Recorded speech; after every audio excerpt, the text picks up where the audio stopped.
नमस्कार दोस्तों, आशा करता हूँ कि आप ठीक होंगे और स्वस्थ होंगे। आज का दूसरा आर्टिकल है कि 6 दिन बीतने के बाद भी चमोली के भीमडार घाटी के जो आग लगी है उस पर काबू नहीं पाया गया। वायुसेना की मदद लेने की बात कही गई है।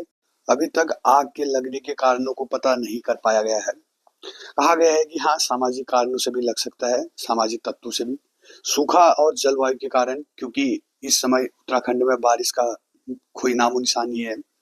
पुराने गिरे हुए पेड़ के कारणों से भी आग लग सकती है, ऐसा कहा गया है, और प्राकृतिक कारणों से। आग का प्रभाव क्या हो सकता है फिर? पर्यावरण और दृश्यता।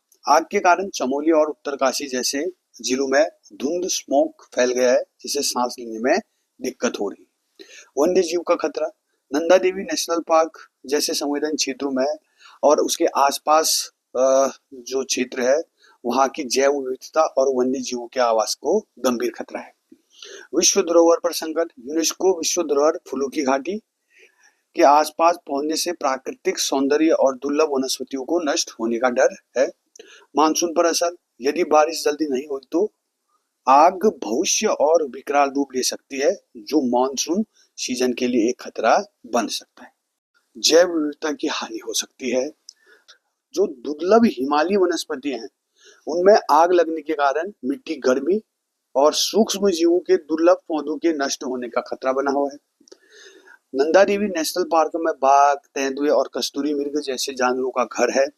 आग के कारण ये जीव रिहायशी इलाकों में आ सकते हैं, जिसमें मानव वन्य जीव संघर्ष बढ़ सकता है। हिमनदों पर क्या असर पड़ सकता है? वनाग्नि से निकलने वाली धुंध, जो कि ब्लैक कार्बन, पास के हिमालयी ग्लेशियरों पर जमा हो जाता है, जिससे बर्फ सूरज की रोशनी को सोखने लगती है और ग्लेशियर तेजी से पिघल सकते हैं। स्थानीय जलवायु में परिवर्तन क्या हो सकता है? तापमान वृद्धि। जंगल की आग भारी मात्रा में कार्बन डाइऑक्साइड CO2 छोड़ती है, जिससे स्थानीय स्तर पर गर्मी बढ़ जाएगी। जल स्रोतों का सूखना। समाचारों में बताया गया है कि पानी की कमी पहले से बहुत कम है।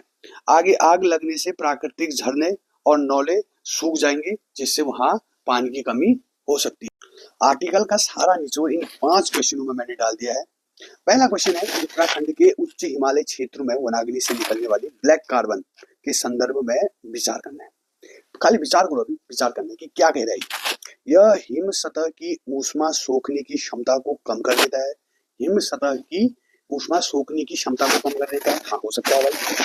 यह हिम नदों के एल्बिडो को कम कर उसके पिघलने की दर को बढ़ा देता है। इसके प्रभाव केवल शिवालिक श्रेणी के जंगल तक सीमित है। अब इस क्वेश्चन को साहब, यह स्थानीय वर्षा के पैटर्न को प्रभावित नहीं करता है, नहीं करता। पहला क्वेश्चन है।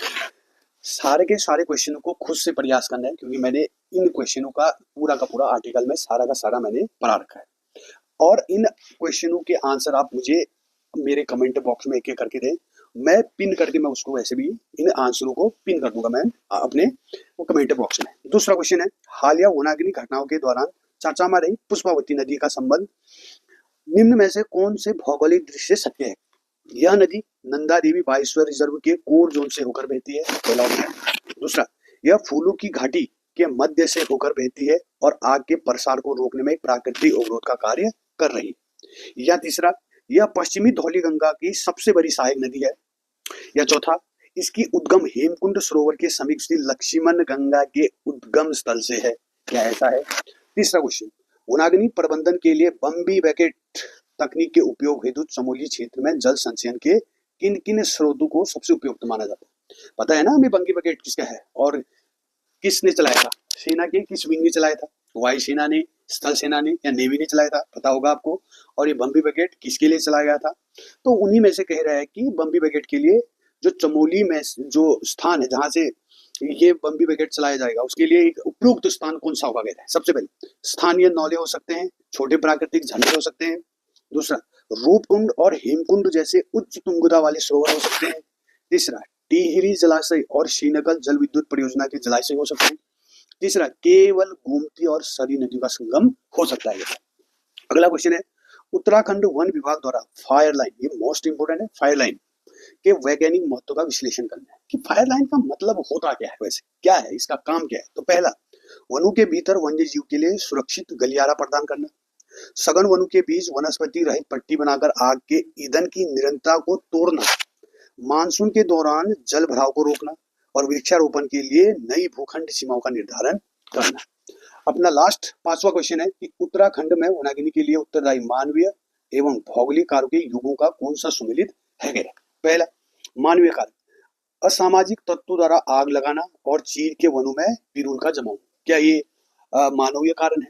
या दूसरा, भौगोलिक कारक, शीतकालीन वर्षा का अधिक्य और उच्च आर्द्रता, यह क्या ये कारण है? क्या ये मेल सही है? या तीसरा, जलवायु कारक, अल नीनो का हिमालयी वनस्पति पर सकारात्मक प्रभाव। अल नीनो का प्रभाव पता है ना हमारे मानसून पर किस प्रकार पड़ता है, पॉजिटिव पड़ता है कि नेगेटिव पड़ता है या न्यूट्रल रहता है, आप कमेंट के माध्यम से बता सकते हैं। पारिस्थितिक कारक, बांस ओक के वनों का तेजी से प्रसार। इन पांचों के पांचों क्वेश्चनों को मेरे कमेंट बॉक्स में आप आंसर करने की कोशिश कीजिए और मैं इन क्वेश्चनों के आंसर में अपने कमेंट बॉक्स में दे दूंगा। धन्यवाद दोस्तों। यदि आपको अच्छा लगे तो प्लीज सब्सक्राइब कीजिए और अधिक से अधिक लोगों तक इन वीडियो का लाभ पहुंचाइए। धन्यवाद।